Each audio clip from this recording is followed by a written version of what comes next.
So tonight you're going to hear me say that word a lot, is integration. I love that word because a beautiful body to me is kind of like, first you got to get yourself out of exile. What I mean by that is freeing yourself from what other people have to say about your body. A lot of us go by what people say. If someone tells you you're beautiful today, then that's what you believe.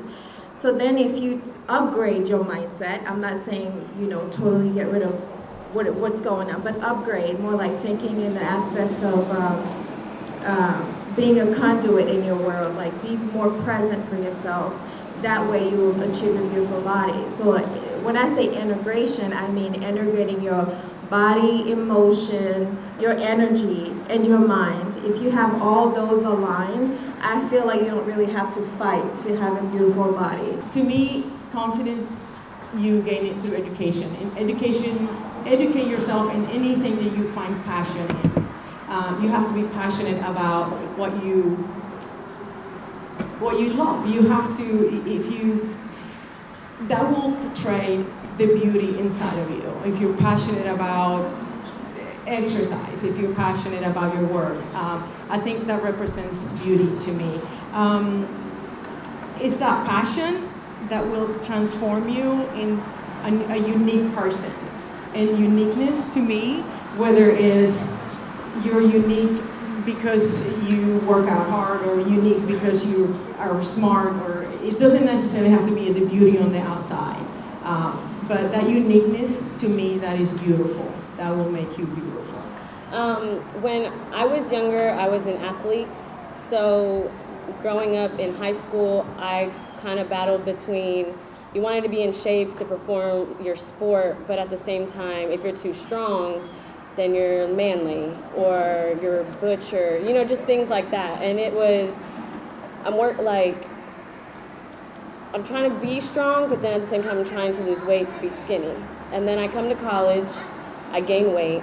That was a whole nother, that really bothered me. And I ended up working that off. And then I found my woman weight, and sometimes I still compared it to other people, and I wasn't confident in it. But then I started to realize that everybody's body ages differently.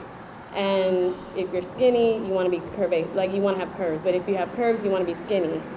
And I just had to stop and embrace what I had. And this was my body, and I had to own it. And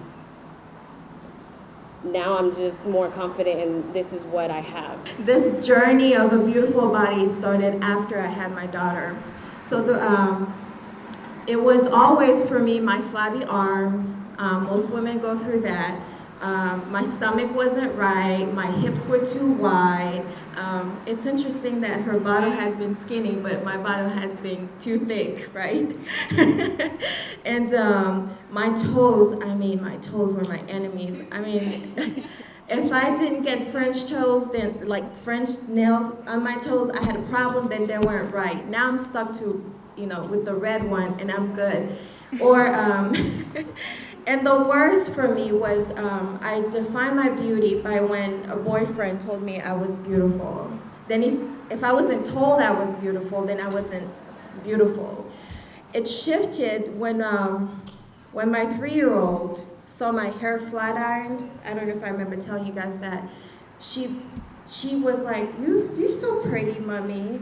I'm like, but when my hair is the natural tight curls, she just looked at me like I'm completely weird. I'm like, oh, what's going on with that? But then if I tell her hair is pretty, she's like, she touched my curled hair, and she was all confused about it. So then I was like, you have to make a change. And I want to apologize to my son, because I think I was teaching him the wrong thing for 7 years. So then he's not listening. Right. Good. I'm glad he's not. So when I went into this whole thing of finding my woman weight, I love that. It like I said, integration. You guys will start hearing it. I would lose weight. I would be a size 2, but yet I'll be super unhappy. because everything else wasn't aligned. Like the maturity for me to understand the integration of self-love wasn't there yet. So I couldn't really love myself. Losing weight wasn't anything. All of that didn't matter. I was a size 2. I was unhappy. All the body shaming, I hated myself, and all that started to change. And then I told my daughter one time, she's beautiful. She walked away. And then that was my wake-up call. So that journey for me, when the question said when it all started, I am grateful to my daughter who helped me start that journey on a beautiful body. But now when you tell her she's beautiful, she says, I know beautiful, I'm gorgeous. You hear these ladies talk about uniqueness and being who you are and loving who you are. And to me, a beautiful age has changed my vision because I've learned to see other things beyond the outside. Don't get me wrong. I love the outside. I love Cristiano Ronaldo, who doesn't? Okay, I mean, I love beautiful things. But the uniqueness that comes with letting that person come through, the beauty that they have inside, their words, their thoughts, their experiences, all of that takes it to a different level. When I was younger, of course, there's like, okay, the pretty people and the not so pretty people. Okay, but the beautiful people when I was growing up, they were not so beautiful in the inside. If something was always skewed, and it was because they did not have the same values that I value, or they didn't have the same vision that I had. Okay, I was very fortunate. My parents were super supportive. Just like she's talking about her daughter, I mean, I always had a circle of friends that were very supportive. My sisters, my aunts, everyone. So I never had I don't know how to say it. It was never a big issue like, oh, you're pretty, you're pretty, you're pretty. But it was more like, cultivate yourself, learn, do what you know, speak your mind. People will love you for what's inside of you. Any questions? Any comments from the audience? Any questions to any of us?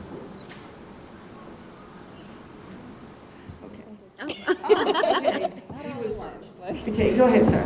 I'm not sure I've heard why it's important to be beautiful. To be beautiful? I've heard how that you are, what you do too, but why is it important? Well, acceptance.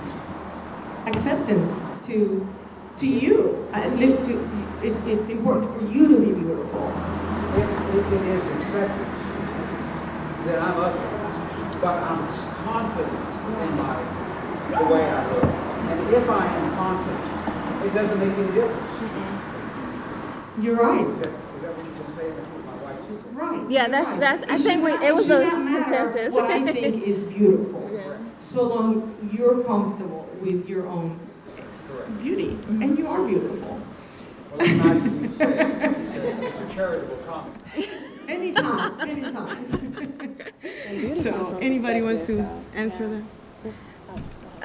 You said, why is it important to be beautiful? I think I don't know if I can answer why it's important to be beautiful, but I think it's important to love yourself. Then if you do, then the importance of beauty dissipate, right? So then for me to answer that question, I can only say why it's important to go into the journey of self-love. Because then confidence, because self-love, everything else it's a domino effect, right? So I understand my body, then I love it just the way it is. Because some people can't lose weight, right? Because they have you're a doctor, so other, medical stuff that's going on with them. But rather to teach them how to self-love, admire what's best about them, then why is it important to be beautiful? I don't know. But it's important to self-love. To yourself. Yeah. Invest in yourself. So I'm Puerto Rican, and in my culture, if you go to the islands, Puerto Rican can be someone who has blonde hair and blue eyes, or someone who's light skinned like me, or they have dark skin. But on the island, it doesn't matter what you look like, you're always Puerto Rican. And I feel like when we talked about it, it was when Americans, we are so a big melting pot and so many cultures are here that now it's like we have boxes that we put everybody into, and you have to fit in one of those boxes or you are just this world of wonder. So I think that is definitely an American ideology that we've created. And I agree with that, and it goes back to what you said about education. Education is the most important thing when it comes to accepting yourself, but we also know history, right? We know that some of our education was not granted to us, so therefore a big piece of some of our cultures who migrated to America is gone. So then where do we find that, right? Where do we find that inner peace? But you know, that was just liberating to me with them, because you come from that cultural, you have a connection to that, whereas I'm grown in America and I'm put in a box instantly when I'm born into this country, right? I'm instantly black. I know nothing about being black, but we should eat cornbread and I'm not to be skinny. That's it. You know, I don't know anything about my DNA, my African history at the time when I'm born, so a big piece of that confidence is gone, especially when you're walking around and you see little places like Chinatown. You know, you see other cultures who have a connection to their culture, but in a sense, ours is missing. And then we may have little things like dance, like, you know, clothes and the colors and things of that nature, the hairstyles. We have a little piece of our culture that we hold on to. But what our values are as a culture, what our morals are, what we worship, what we believe in, all those things can be stripped from you. And it has been in a lot of cultures in America through history. So it's very tough when you're born into a box. My younger self, if I could give my younger self an advice, it would really be be free and be vulnerable with myself.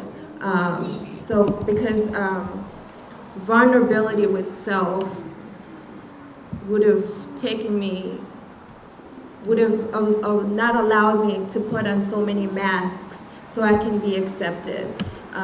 So be vulnerable, authentic, advocate for me, because I didn't used to do that. Love more, care less, really. When I say careless, it don't mean not worrying about other people. It's just acknowledge it and drop it. And process your emotion. That's what I would say, processing emotion, because it's truly important. These days we are told that we're supposed to be happy and dandy every day, which is very unhealthy. I would tell myself to be mad, but when I get mad, to let go and figure it out. When I get sad, to get sad, let it go and figure it out. Process every emotion, because I don't know, whatever you believe in, you know, if you believe in a higher power, whatever it is, that also process all emotion. So he's, you know, energy is within me, then I should be able and comfortable in myself to process all emotion.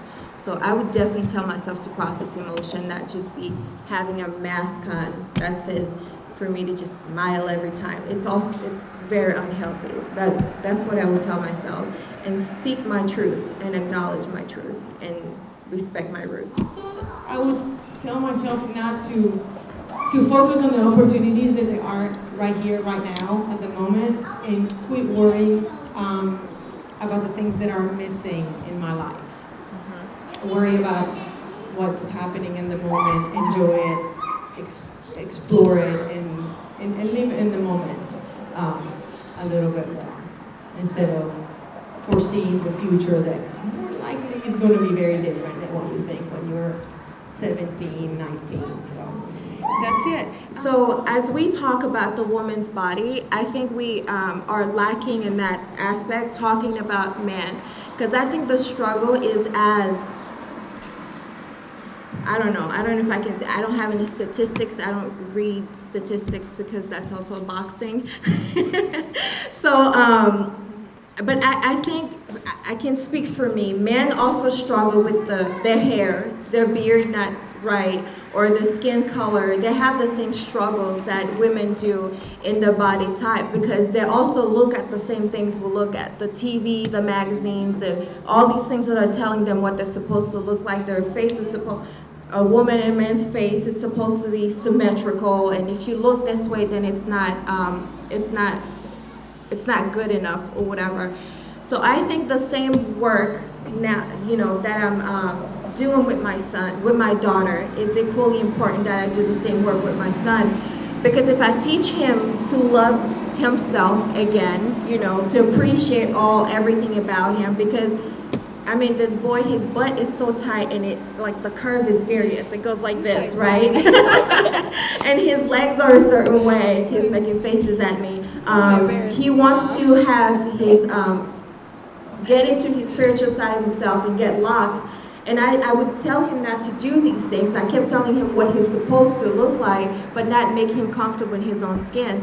So if you think about it, you don't have to agree with me, but kind of like give it a thought as far as like what to tell men to tell another girl about the body. I don't think that's the work I want to do with my son, because if I teach him to acknowledge beauty in him, and then I walk around and myself understanding who I am, I don't think he will have to worry about what he sees in a woman is beautiful or whatever, because he would understand the respect and what true beauty really is, because he will then understand himself. I don't think we understand how much influence we have on men as women, and how much influence men have on us as women.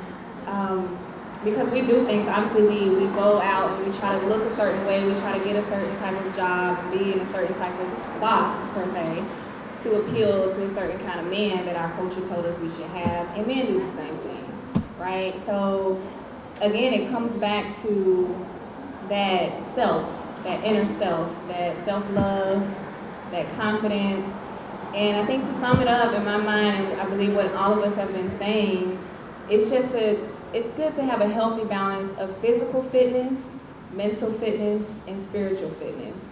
And that comes from doing something with your body, whether it's running, whether it's yoga, whether it's swimming, whether it's walking, doing something to feel your body electrify, to feel your body wake up.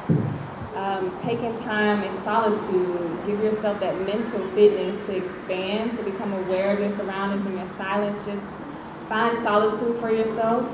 And spiritually, it helps to give yourself affirmations, like Thalia has said, the I am affirmations, the fueling your mind and your soul with good things that only you know that you're telling yourself. No one has to know the great things you're telling yourself. You don't have to be looked at as a narcissist or someone that's too cocky or arrogant.